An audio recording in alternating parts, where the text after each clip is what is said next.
Everybody gets a bike, because this expedition motorbike is the latest utility coming to Wuthering Waves.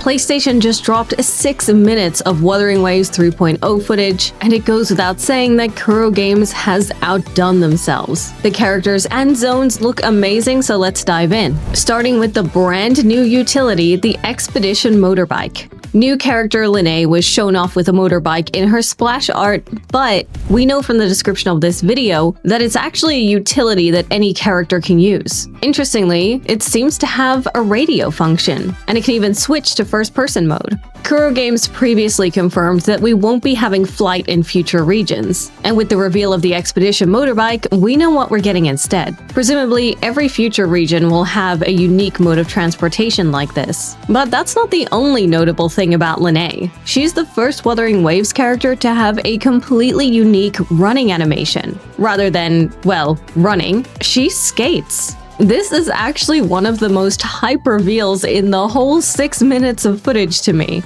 Characters can feel pretty samey when you see them all have a standard run cycle depending on their model.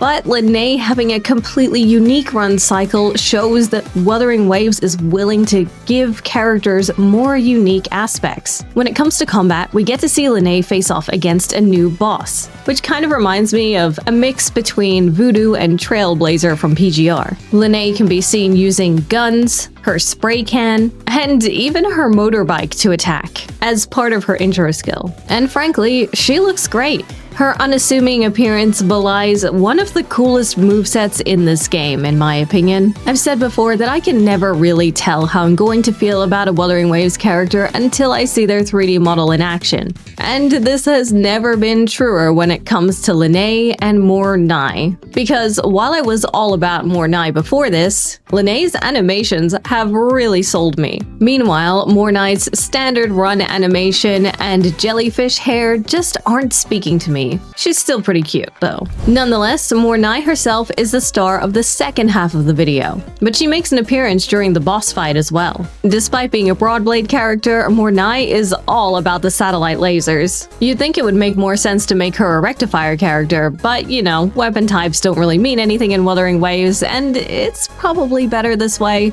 I'd much rather we keep seeing these totally new, unique weapon types. But maybe it was just that they were afraid to give another character string master. The second half of the video that I alluded to earlier takes place in a colorful location. These cute little creatures with halo follow Mornai around, and she enters this zone where music seems to dictate how everything moves. If you've played Crash Bandicoot 4, it's very reminiscent of the offbeat level, and I think it's pretty cool. When you think about how Wuthering Waves was supposed to be this dark, gritty game when it was first revealed, it's kind of hilarious to see how whimsical and colorful it's become. In terms of environmental design, it's kind of genius, because it means we always have something new and beautiful to look forward to. But my other favorite part of this reveal is the return of the 2D side-scrolling area. I love it when games do this, most notably the Nier series, and we have barely seen it in Wuthering Waves. I mean, after it was featured in Ling Yang's character quest, I thought it was going to show up more often and be more of a staple of the game, but no, it just sort of disappeared. So it's great to see it come back. This sort of sci-fi-like zone is so appealing to me. I mentioned previously that if this zone happened to be reminiscent of the Black Shores, I would surely love it. And it's kind of reminiscent of the Black Shores, and I love it. Both characters, Lina and Mornai, look really good. As usual, the presentation is off the charts for Wuthering Waves.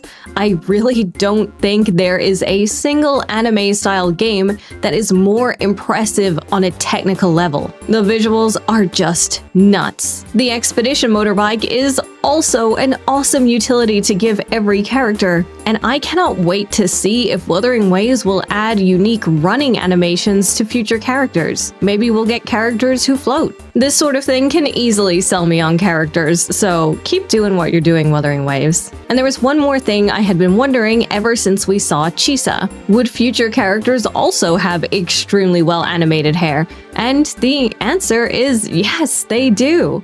Linnae's hair looks great, but you can especially see it with Mornai's hair. If I were to guess, I'd say it probably uses a similar structure to Chisa's hair, and why not keep a good thing going? Let me know in the comments if you plan to spend all your Ashtrites on Mornai or Lina, or maybe you're saving up for one of the future characters that have already been revealed, which I go into detail about in this video.